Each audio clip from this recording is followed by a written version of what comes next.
Hello and welcome to Lakeshore Academy. Today I'm going to be talking to you about another way I incorporate board games to support my homeschool curriculum. Right now I'm going to be talking about geography and history. Now, in particular, Black history.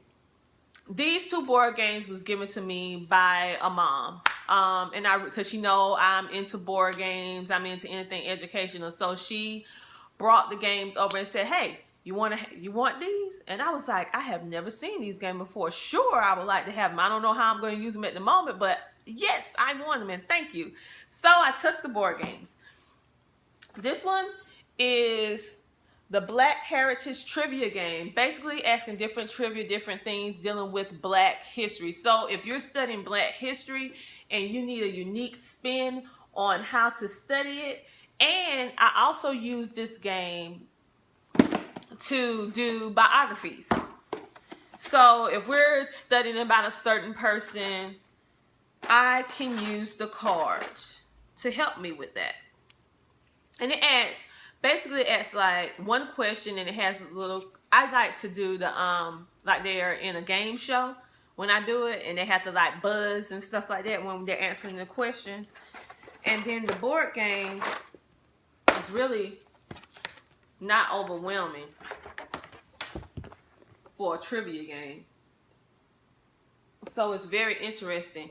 And I know this is not the way the manufacturer intended it, but what I would do also when I'm working with language arts and biographies dealing with creative writing, and if we're working on Black history, I would just have them pick whatever person that they wanted and write a story about them, or look them up online, or look them up from our homeschool library and write a biography on that particular person. That's another neat way you can use this game, other than the way that they tell you how to use it, which is pretty cool. So we use this. We also have already used the Underground Railroad, but we're going to use it again because we actually use this to incorporate music as well. We was looking at how, when we did this, we did the Underground Railroad with Harriet Tubman, and we also studied about the different music that slaves sung in order to give each other hints on how to find the Underground Railroad. So we did a lot of different things dealing with the music aspect and we incorporated with this game. And also, we incorporated the 50 states, because in this particular game of the Underground Railroad, it talks about how in different areas, and this is how the game, in different areas, there was freedom. So what path you're going to take in order to try to get the freedom. But you have to end up going through some of these other states that were slave states. So how are you going to get yourself, your family, to freedom by trying to detour some of these places that were slave states, or going directly? What would be your path? So that's what we was doing with that. And along those lines, we was also learning about different areas in the 50 states, because you see, it's a map. So we was hitting geography at the same time and finding out some pretty neat stuff that I didn't even know about slavery and slave states, and how different states had different rules and regulations on slaves and different things that the slaves had to go through. So it was very, very interesting.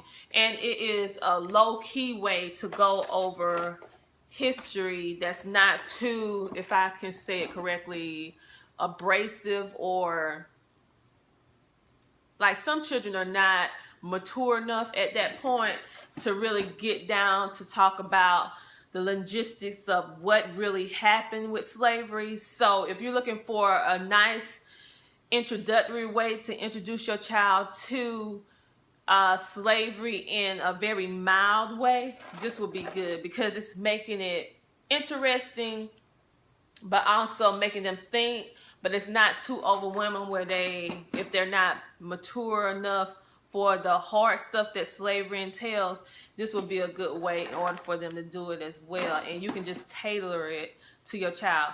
But if your child can handle that and their maturity level is a little bit more where they can handle more information, then you can also build on this in which I do. Like my daughter, I build on it. My son, I do, but I'm very how can I say it? I'm very careful on what I introduce to him at the time, because this is a little touchy subject. So I have to just tailor it for each individual child. I don't tailor it for us as a group.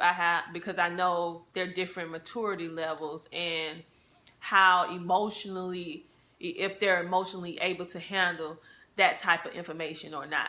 So you have to know your child, know your family, to know what to tell your children about that particular subject of slavery, and what not to tell them, based on their maturity level, based on their emotional level, because the emotions is their emotional and mental state. Can they really handle the certain information? So this is basically a low-key way in order to introduce this to your children. That's the reason why I like it, because it don't go into the harsh things of slavery. So, but it's entertaining, but it also entertaining in the fact that it's giving you a little tidbit of history, not entertaining in the fact that it's horrifying what really slavery did, but in the fact that you're learning about history, but you're learning about it in little bite-sized ways. So I'll let you be the judge of it. But like I said, those two board games I really like as well. But if you're looking for another way to introduce your child to history that is more low-key, I would suggest U.S. Weeklies. It's like a newspaper form of... It looked like a newspaper, but it talks about different subjects like history, slavery, the revolution. It talks about a whole lot of different things that happened in history, Civil War, but it breaks it down for a child, for that child level. But it's enough information where a bigger child can do it as well, even though it's geared between, I think, 5th and 6th graders. But it just depends on your child's level. So that is a more low-key way as well.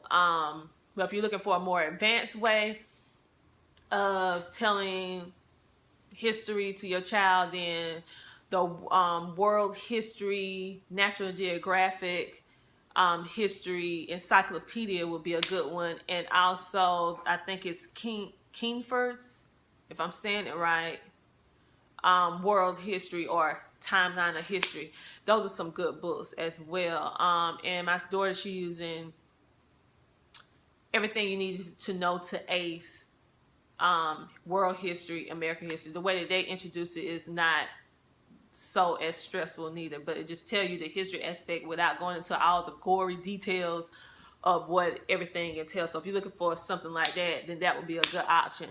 Now, if you're looking for something that's more detailed, the really eye-opening experiences, then you should be looking for like biographies and looking for the journals of some of those generals and slaves that went through it. Another book that you got to be very mature in order to read this book, though, it's called The Book of Negroes, and it tells about the journey of this lady's life as a slave. And she was an educated black woman that they took and put her into slavery, and how she even helped free some of the slaves, but how when she was taken from her homeland, and her parents and everybody, when they came in and took her from her homeland and killed her parents and stuff of that nature, it talks about how she overcame that, and how it was when she got into the States, and the things that she had to see, and things she had to endure in order to survive over here. And how her whole life she was just trying to get back home to Africa. And it's a very touching, very emotional story. So you have to be very mature and mentally able to handle that emotionally. So if you're looking for some more deep stuff, that is of course, it's a whole lot of other deep stuff out there, but those are some of the ones that I have did myself. Now, I just read that book myself. I haven't read that book with my children because I don't think they're physically ready for that particular book yet, but I just did it for myself. But anyway, this is Tina from Lakeshore Academy. Hope that you have a good day, and I hope that this helped you in some way. And I'm sorry that I went rambling on about history, but anyway, I hope you got something out of this video. Have a good day. Bye.